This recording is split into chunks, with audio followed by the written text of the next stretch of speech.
Hello, everyone. Today we are going to talk about the muscular system, the parts that are involved, how it works, and some of the other things that are part of the muscular system. So, first of all, let's talk about the muscular system where it is involved with obviously the muscles, but it allows our bones to be connected and provide movement. If we had you know all muscles, there'd be 600 that are found in the human body. And when we talk about the muscular system, it's really hard for us to not talk about the skeletal system. There are three different types of muscle tissue: skeletal, smooth, and cardiac. And we'll get to that in just a little bit. So, first of all, the jobs of the muscles themselves are that they have the ability to contract, they have the ability to give us movement. They also provide our body posture or stability. They control openings like our mouths as well as our eyes, and they also generate heat. So if you've ever been cold and you've ever wondered why you've shivered, that's actually to generate heat. That's one of our body's response to try to generate heat if we're a warm-blooded creature. So first of all, let's take a look at how muscles move. So first of all, a muscle is made out of a bunch of different fibers. And at the smallest level of those are what we call myofibrils. And what happens is these kind of work like Velcro, much smoother than Velcro. But what happens is muscles will either expand or contract, but they always hang on to each other unless there's some kind of tear. And so when you look at this diagram, we see the different fibers that make them up and how the network of them also includes nerves. It also includes many, many mitochondria inside of their cells because muscles demand a lot of energy. They take up a lot of the sugars that our body consumes. And they also require a lot of blood flow because if and when muscles fatigue, we have to have a way of delivering oxygen to them. So, one of the biggest and most important jobs of the muscular system is, of course, movement. So, now let's talk about those three different kinds of muscles. Skeletal muscles attach bone to bone, and usually there are tendons involved as well. And what happens is when one muscle compresses, the other one expands, and vice versa. Smooth muscle is what we find in some of our organs. Oftentimes, these are involuntary movements, and we also have these in our blood vessels, veins, arteries, our intestines. And the last group are the cardiac muscle, and that is specific to the heart. And it has its own kind of network of cells that allow it to have the bump, bump, bump, bump sound and allows us to make sure that our heart is pumping all the time. That is also an involuntary movement that's controlled by the brain. And so now, besides movement, what else does the muscular system do? Stability goes hand in hand with that, but this allows us to have posture, to maintain posture. So, what allows us to sit in our chair, what allows us to stand, is that it holds bones tightly together and kind of serves as stabilizing the joints rather than just bone and bone, ligament and ligament, keeping those things together. And the last one that we talked about was heat production. So, in warm blooded creatures, this is very important because we actually will save this heat when we are cold. Cold-blooded creatures, that will still help them heat, but they don't necessarily hold on to it as well as warm-blooded creatures. So again, if we've been cold and we've shivered, that's our body's response to generate heat because our internal temperature is getting cold. So our three different tissues, where they're found, what they do, and how we move them. Skeletal, so when you say, I want to move my hand or I want to write the letter R, you're sending messages from your brain to your skeletal muscle, and it is performing that function for you. Those are voluntary. Smooth muscle, found in a lot of our organs, blood vessels, as well as in our eye, the iris. These are going to move involuntary and naturally for us. Usually, our brain is a big component of sending these messages for us automatically, especially in our cerebellum and in our midbrain area, sending these messages. And the last one, of course, is the cardiac muscle, which is the wall of the heart. And it gives our heart's ability to pump blood throughout. And this also is involuntary, controlled in our brain. How do muscles receive messages? We talked a little bit about this in our nervous system segment. Much how nerve and nerve need to talk to each other, nerves and muscles need to talk to each other.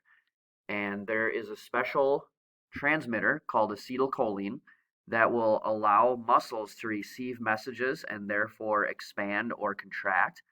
And especially depending on what kind of acetylcholine it's getting, as you see in the slide, acetylcholine causes skeletal muscle to contract, where acetylcholinesterase is going to allow muscles to relax. And so that is what helps with muscle relaxation, but also with tensing in times of need. Now let's take a look at some of our different types of muscles. So first of all, the smooth muscle. This gets its name because it is relatively smooth looking visually. And so we see this a lot in our intestines. So when we eat food, we don't say, okay, esophagus, squeeze it down to our stomach. Okay, stomach, squeeze it down to our small intestine. It's done naturally for us. That's a vocab word we'll learn about in the digestive system called peristalsis. One of the other openings of our digestive system, and in some other areas, is called a sphincter. And so, for example, we have this in our anus, but we also have this in our urethra, allows us to urinate. And so we do have some control of this, but we don't have to like hold it closed. We just kind of let it know when it should be open or not open. So it's somewhat voluntary, but also involuntary. Peristalsis, we'll talk about that a lot in digestion, but it's a very much a rhythmic contraction that pushes the bowel or bolus throughout the digestive system. Cardiac muscle, as we talked about, has a unique shape to it, and what it does, it allows the muscles to contract and relax together.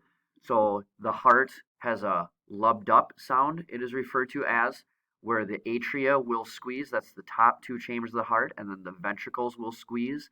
And so it's very systematic. You kind of see how the nerves and the blood vessels, as well as some adipose here, fat tissue that goes around the heart, all of those things work in coordinated with each other.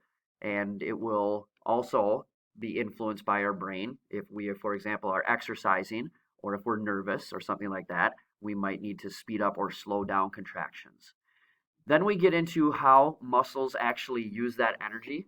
So a lot of the food that we eat goes into generating muscle movement. Going back to your 10th grade year of biology, ATP, adenosine triphosphate, is the energy currency that's used by every single creature on planet Earth, whether we're a bacteria, whether we're a fungus, whether we are an animal. ATP is that energy source, but with muscles specifically, they use a lot of this because it does take a lot of energy to move.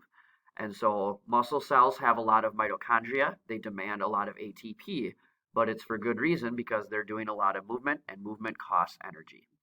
Speaking of movement, sometimes we get muscle fatigue, and this is where we have not delivered enough oxygen to that area of the muscle, and we sometimes will get a buildup of H plus ions because it's not combining with oxygen to create water.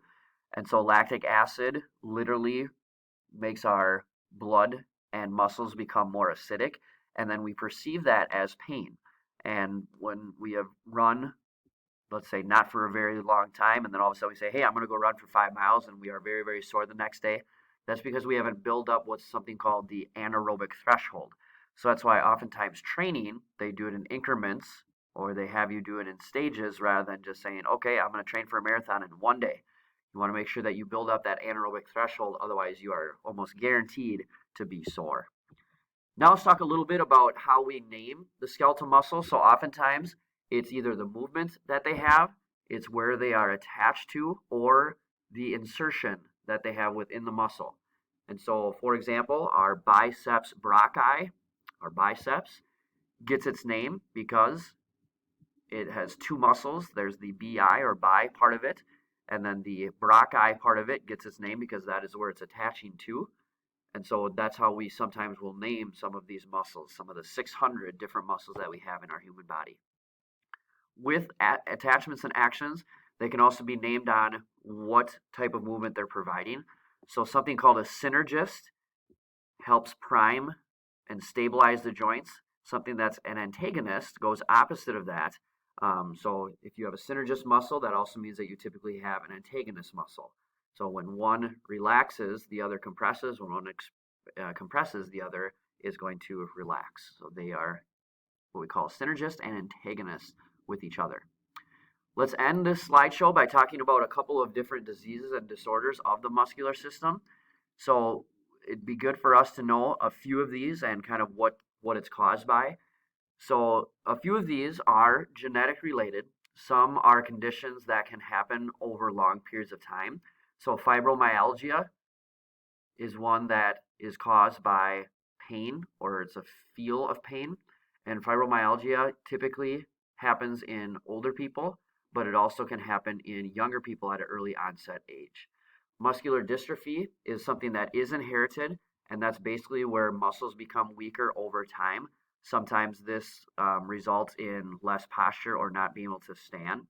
And then if we look at a couple more to end our slideshow, we have some tetanus, for example. If you get a tetanus shot, is something that basically causes your muscles to lock in and not relax. And so some of these diseases and disorders, as mentioned, are genetic, but some of them can be environmental, like tetanus. That ends the first part of our slideshow.